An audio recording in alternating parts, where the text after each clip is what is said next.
तीन क्लासेस हैं जिसमें हमारे पास मोनोसेक्राइड, ओलिगोसेक्राइड्स हैं, इसको हम डायसेक्राइड्स भी कहते हैं, और तीसरे नंबर पे हमारे पास आ जाती है जी पॉलीसेक्राइड्स। अब सेक्राइड्स लफ्ज़ जो है ना ये सेक्रोन से निकला है। ये जो सेक्राइड्स हम लफ्ज़ यूज़ कर रहे हैं मोनो में, डाई में और पॉली में, ये सेक्रोन बेसिकली हम कहते हैं शुगर को। तो कार्बोहाइड्रेट्स आर कॉल्ड शुगर, क्योंकि उसमें सेक्राइड्स हम यूज़ करें, मोनोसेक्राइड्स, ओलिगोसेक्राइड्स, पॉलीसेक्राइड्स, और सेक्रोन लफ्ज़ से निकला है जिसका मतलब होता है जी शुगर।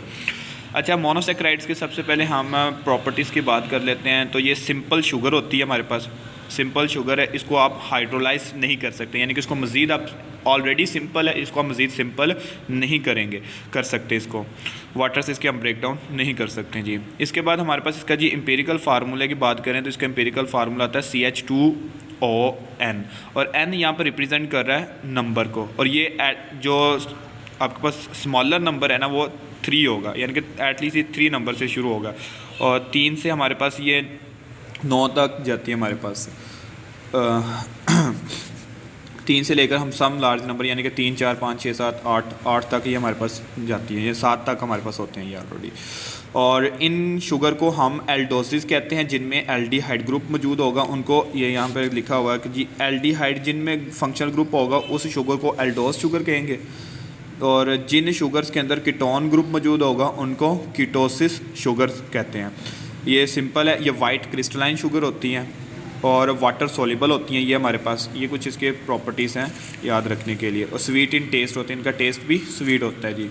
अच्छा, इसमें से अब हम बात कर लेते हैं जी नंबर 3, जिसमें 3 कार्बन होंगे वो ट्रायोसिस होगी, जिसमें 4 कार्बन होंगे वो टेट्रोसिस होंगे, जिसमें 5 होंगे वो पेंटोसिस होंगे, जिसमें 6 होंगी वो हेक्सोसिस होंगे, जिसमें 7 होंगी वो हेप्टोसिस होंगी। अब जो इसमें कॉमन एग्जांपल्स हैं मोनोसेक्राइड्स की, वो हमारे पास आ जाती है ग्लूकोज, फ्रुक्टोस, ग्लिसरल्डिहाइड, और पेंटोसिस में, और ये आपके पास पेंटोसिस और हेक्सोसिस की अगर बात करें तो पेंटोसिस और हेक्सोसिस जिनमें 5 कार्बन और जिनमें 6 कार्बन मौजूद होते हैं, वो वाली शुगर जो होती हैं उनके ring structure open chain structure से ज़्यादा स्टेबल होते हैं, और जो ये रिंग स्ट्रक्चर होते हैं ये सॉल्यूशन फॉर्म में होते हैं। ओपन चेन स्ट्रक्चर जो होते हैं ये आपके पास सॉलिड फॉर्म में, ये वाइट क्रिस्टलाइन सॉलिड्स होते हैं हमारे पास मोनोसेक्राइड्स हैं, और जब इनका सोल्यूशन बना लेते हैं तो ये हमारे पास रिंग स्ट्रक्चर्स में चले जाते हैं, जिसमें पेंटोसिस और हेक्सोसिस के रिंग स्ट्रक्चर्स हमारे पास बनते हैं, और वो मोर स्टेबल होते हैं as compared to the open chain structures. इसके अलावा जो ये तो कॉमन एग्जांपल्स हमने बात कर ली, इसके अलावा जो आ जाते हैं हमारे पास वो आती हैं मोनोसेक्राइड में मैनोस भी आ जाती है, और गैलेक्टोस भी हमारे पास मोनोसेक्राइड्स के एग्जांपल्स में से हैं। अच्छा, अब हम इनके ना रिंग स्ट्रक्चर्स के देख लेते हैं। ये हमारे पास ना ग्लूकोज है, और ये ग्लूकोज का ओपन चेन स्ट्रक्चर है। याद रखिएगा हमने ये बात की थी कि ये कार्बोहाइड्रेट्स जो हैं वो पॉलीहाइड्रोक्सी एल्डिहाइड है या पॉलीहाइड्रोक्सी कीटोन्स हैं। तो देखें जी, ये सबसे पहले तो हमारे पास जो फंक्शनल ग्रुप है पहले कार्बन के ऊपर वो एल्डिहाइड है, तो ग्लूकोज जो है वो एल्डोस शुगर हुई। अब इसके साथ मैंने इसके साथ जो साइड चेन जोड़ी है वो 5 कार्बन की मैंने जोड़ी हुई, 1 कार्बन ये एल्डिहाइड वाला हो गया और 5 कार्बन ये, टोटल 6 कार्बन हमारे पास है। और इसमें देखें एल्डिहाइड हाइड्रोक्सिल मौजूद है, हाइड्रोक्सल एक से ज़्यादा ग्रुप मौजूद है, 1, 2, 3, 4, 5 इसमें हाइड्रोक्सल ग्रुप मौजूद है, तो इस वजह से इसको हम कहेंगे पॉलीहाइड्रोक्सी एल्डिहाइड, और ये एल्डोस शुगर है हमारे पास जो ग्लूकोज है। अच्छा, इसमें देखें अब इसका आप और इसमें याद रखिएगा कि जितने भी हाइड्रोक्सल ग्रुप होंगे आपने उसको राइट साइड पर ही लगाने हैं। जो राइट साइड है ये राइट साइड है, और हाइड्रोक्सल ग्रुप इसी साइड पर आएंगे सिवाय कार्बन नंबर 3 के। इस कार्बन के अलावा बाकी आपने सभी कार्बन के हाइड्रोक्सल ग्रुप जो है वो राइट साइड पर आएंगे, लेकिन थर्ड जो 8 सिमेट्रिक होता है इसमें हमारे पास जो है वो हाइड्रोक्सल ग्रुप लेफ़्ट साइड पर चला जाता है। जब आपने इसको रिंग स्ट्रक्चर बनाना है ना, तो आपने रिंग स्ट्रक्चर ये देखें, पहले कार्बन को आपने 5वें कार्बन से जोड़ना है, यानी कि अगर हम इसकी बात करें तो ये पहले, और ये इस तरह लेफ़्ट साइड से आपने इसको जोड़ना है, ये लेफ़्ट साइड से, तो ये रिंग बनेगी। अब देखें, ये पहला कार्बन, ये दूसरा, ये तीसरा, ये चौथा, ये 5वां, ये 6ठा कार्बन है। अब ये मैंने इस तरह, ये भी चेन ही है, अब इसको मैंने रिंग नहीं बनाया, ये 6 कार्बन की जो है हमारे पास है 6, ये 5 कार्बन रिंग में और एक 6ठा कार्बन जो रिंग से बाहर हमारे पास। अब देखें, ये पहला कार्बन अब होगा क्या, ये ऑक्सीजन जो होगा ना, ये वाला 5वें कार्बन का, ये 5वां कार्बन का ये जो हाइड्रोक्सल ग्रुप है, ये हमारे पास जो हाइड्रोक्सल ग्रुप है इसका ऑक्सीजन जो है इसके साथ बॉन्ड बना लेगा, और ये वाला जो और ये वाला बॉन्ड इधर शिफ्ट होगा। जब ये बॉन्ड इधर शिफ्ट होगा तो ये OH जो है इस ऑक्सीजन के पास आ जाएगा पहले कार्बन के। ठीक है, यानी कि ये बॉन्ड इधर शिफ्ट होगा और ये हाइड्रोजन इसके पास आ जाएगा, ये हाइड्रोक्सल में बदल जाएगा और आपस में इनका बॉन्ड बन जाएगा और ये एज इट इज़ ही चेन आ जाएगी यहाँ पर। तो ये हमारे पास दो तरह की हमारे पास ग्लूकोज बनती है। अब देखिए मैंने पहले में हाइड्रोक्सल नीचे और हाइड्रोजन ऊपर बनाया, सिर्फ डिफरेंस जो है ना, बाकी सारा के सारे ये हाइड्रोक्सल ये वाले अगर हम देखें यहाँ पर तो ये कार्बन 2 का हाइड्रोक्सल ये वाली ये साइड जो राइट साइड है ये बाहर वाली साइड पर आती है, राइट साइड बाहर वाली और लेफ़्ट साइड जो है वो इन साइड रिंग के इन साइड चलेंगे। ठीक है, अब ये नोट कर सकते हैं इस चीज़ में। और इसके अलावा अब यहाँ पर हमारे पास जो दो ग्लूकोज हमारे पास बन सकती हैं, ये याद रखना डिफरेंस, जिसमें हाइड्रोजन पहले कार्बन का जो हाइड्रोजन ऊपर और हाइड्रोक्सल नीचे मौजूद होगा, इस ओरिएंटेशन में मौजूद हो तो वो हमारे पास अल्फ़ा डी ग्लूकोज होगी, वो अल्फ़ा ग्लूकोज कहलाती है, अल्फ़ा डी ग्लूकोज। और इसके बाद जो हमारे पास है अगर हाइड्रोक्सल ऊपर और हाइड्रोजन निचली ओरिएंटेशन में इस ओरिएंटेशन में मौजूद होगा, इस डायरेक्शन में होगा, तो उसको हम कहेंगे ये बीटा डी ग्लूकोज है हमारे पास, और ये साइक्लिक फॉर्म है हमारे पास ग्लूकोज की। अच्छा, इसके बाद अब हम फ्रुक्टोज़ की बात करते हैं। तो फ्रुक्टोज़ में ये भी हमारे पास अब सबसे पहले ना हम इसमें फंक्शनल ग्रुप देखते हैं जी। अगर आपको फंक्शनल ग्रुप याद हुए तो ये आप देख सकते हैं कि कार्बन डबल बॉन्डेड ऑक्सीजन के साथ और दोनों साइड पे कार्बन चेन लगी है, और ये हमारे पास कीटोनिक ग्रुप है ये हमारे पास। और ये हमारे पास फ्रुक्टोज़ का स्ट्रक्चर 6 कार्बन है और ये इसका आप स्ट्रक्चर देख सकते हैं, लेकिन मॉलिक्यूलर फार्म और ये एक दूसरे के आइसोमर भी हैं कि इनका मॉलिक्यूलर फार्मूला तो सेम है C6H12O6, लेकिन इनका स्ट्रक्चर फार्मूला जो है वो डिफरेंट है।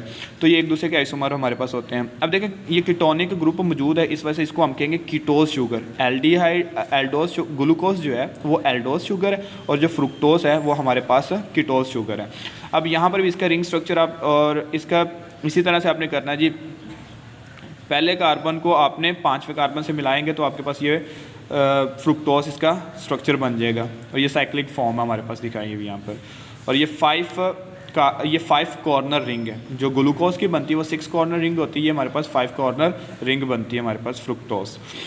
अच्छा, इसके बाद ग्लूकोज के जो हम ग्लूकोज को जिस नाम से हम इसके जनरल नेम जो है ग्लूकोज का क्या क्या नाम है हमारे पास है, इसको हम डेक्सट्रोज भी कह सकते हैं ग्लूकोज को, इसी वजह से हमने वो पीछे पढ़ा है कि alpha D glucose beta D glucose, यानी कि डी डेक्सट्रोज को कहते हैं, डेक्सट्रोज ग्लूकोज का नाम डेक्सट्रोज भी हम कहते हैं जी। ग्लूकोज के लिए हम ग्रेप शुगर का भी लफ्ज़ इस्तेमाल करते हैं, ग्लूकोज के लिए हम ब्लड शुगर का भी लफ्ज़ इस्तेमाल करते हैं जी।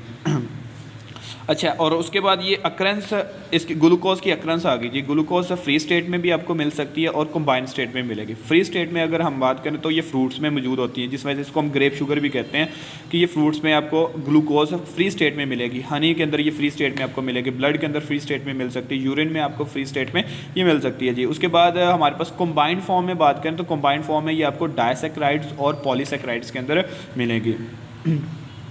डायसैकेराइड्स और पॉलीसैकेराइड्स के अंदर ये कंबाइंड फॉर्म में मिलती है जी। अच्छा, इसके बाद आ जाते हैं जी डायसैकेराइड्स किसे कहते हैं।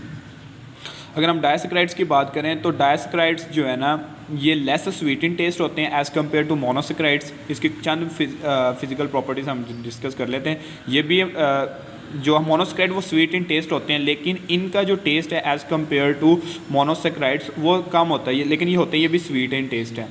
वाटर सॉल्युबल होते हैं ये भी हमारे पास लाइक मोनोसैकेराइड्स, और वाइट क्रिस्टलाइन सॉलिड्स होते हैं ये भी हमारे पास।